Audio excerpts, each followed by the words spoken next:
திரு ரங்கசாமி அவர்கள் எவ்வளோ டஃப் கொடுப்பாருன்னு இவர் பார்ப்பார்ல. நம்ம நினைக்கிற மாதிரி அண்ணன் வந்து சொல்லிடுவார், வந்து கட்டாயம் வாங்க வாங்க தம்பி நம்மலாம் ஒன்றா செய்வோம்னு சொல்லிடுவார். அப்புறம் ஒன்றா செய்யும்போது என்னெல்லாம் செய்வாருங்கிறது அப்புறம் தானே தெரியும். அது வந்து அதில் வந்து it's not going to be easy game. So அவர் அலையன்ஸ் அமையட்டும், எதிர யார் யாருக்கு ஏடிஎம்கே என்ன செய்ய போகுது, டிஎம்கே என்ன செய்ய போகுது, இதெல்லாம் நம்ம பார்க்கணும்ல. எதுவுமே இல்லாமல் இவருக்கு ஏதோ புதுச்சேரி கிடச்சிருச்சுங்கிற மாதிரியான ஒரு பிம்பத்தை போகிறது வந்து சரி. மாவட்டத்துக்கு ஒரு கூட்டம் போடும்போது இதில் வந்து பெரிய ஆச்சரியம் என்ன, உங்களுக்கு கரூர் சம்பவத்தில் 27,000 பேர் வந்தாங்கன்னு சொன்னாங்க. அதே கரூர்ல 10 நாளைக்கு முன்னாடி திரு எடப்பாடி பழனிசாமி கூட்டம் போட்டிருக்காரு. திரு எடப்பாடி பழனிசாமி போட்ட கூட்டம் கரூர் சட்டமன்ற தொகுதிக்கு உட்பட்டது. அதுல 10,000 பேர் வந்தாங்கன்னு சொல்லி சொன்னாங்க. கரூர் மாவட்டம் வச்சுக்கிட்டீங்க, கரூர் எம்பி தொகுதி 6 சட்டமன்ற தொகுதி இருக்கு.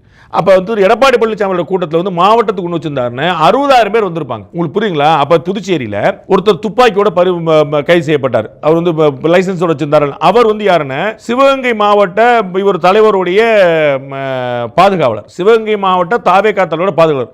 நீங்க தமிழ்நாட்டில் இருந்து யாரும் வரக்கூடாதுன்னு சொல்லிருந்தீங்களே, சிவகங்கை மாவட்டத்துக்காரர் எப்படி போனாரு? கரூர்ல இறந்தாங்கல்ல, அதுல ஒருத்தர் நாமக்கல்காரர், அதுல ஒருத்தர் வந்து ஈரோட்டுக்காரர். உங்களுக்கு புரியுங்களா? தமிழ்நாடு முழுக்க, இந்தியா முழுக்க எல்லா புதுச்சேரியில இருந்து எல்லா இடத்துல இருந்து பார்க்க வர்றாங்க.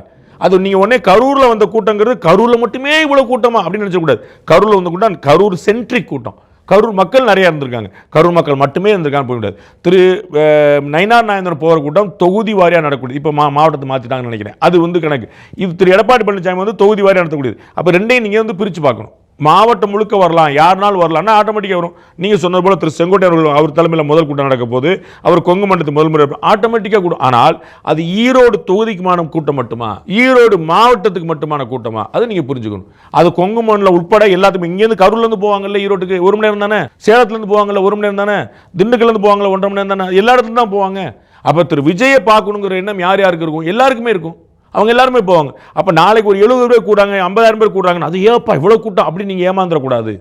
அது வந்து பல மாவட்டங்களில் வந்திருக்கக்கூடிய கூட்டம். இது இந்த மாவட்டம் தவிர வேறு யாருமே கிடையாதுன்னா நீங்கள் வந்து யோசிக்கணும். அப்போ கட்டாயம் ஒரு பிரம்மாண்டமான கூட்டம் கூட்டுவார், நோ டவுட். பல பேர் சொல்லக்கூடிய ஒரு விஷயம் என்னன்னாக்கா, இந்த புதுச்சேரியில் கூடக்கூடிய கூட்டம் மூலம் அங்கே கிடைக்கக்கூடிய வெற்றி அப்படிங்கிறதோ தமிழ்நாட்டுக்கு ஒரு முன்னோட்டம் மாதிரி. அது அதிமுகக்கா இருக்கட்டும், திமுகக்கா இருக்கட்டும், இந்த மாதிரி இப்போ டிவிக்கே அங்கேருந்து தான் ஸ்டார்ட் பண்ணியிருக்கிறாங்க. ஸோ அங்கே அவங்களுக்கு கிடைக்கக்கூடிய அந்த ஹோல்டு தமிழ்நாட்டிலையும் பிரதிபலிக்கும். அவள் என்ன ஹோல்டு கிடைக்குதுங்கிறத பொறுத்து வந்து பார்ப்போம். Behindwoods beyond the news with Rangaraj Pandey. Title sponsor Grand Royal Tours. உங்க ஒவ்வொரு ட்ரிப்பையும் ஸ்வீட் மெமரிஸ் ஆக்க கிராண்ட் ராயல் டூர்ஸ் வாங்க. Powered by Arabian Garden seafood restaurant. Ever fresh, ever delicious seafood dishes. இப்போது தமிழகமெங்கும்.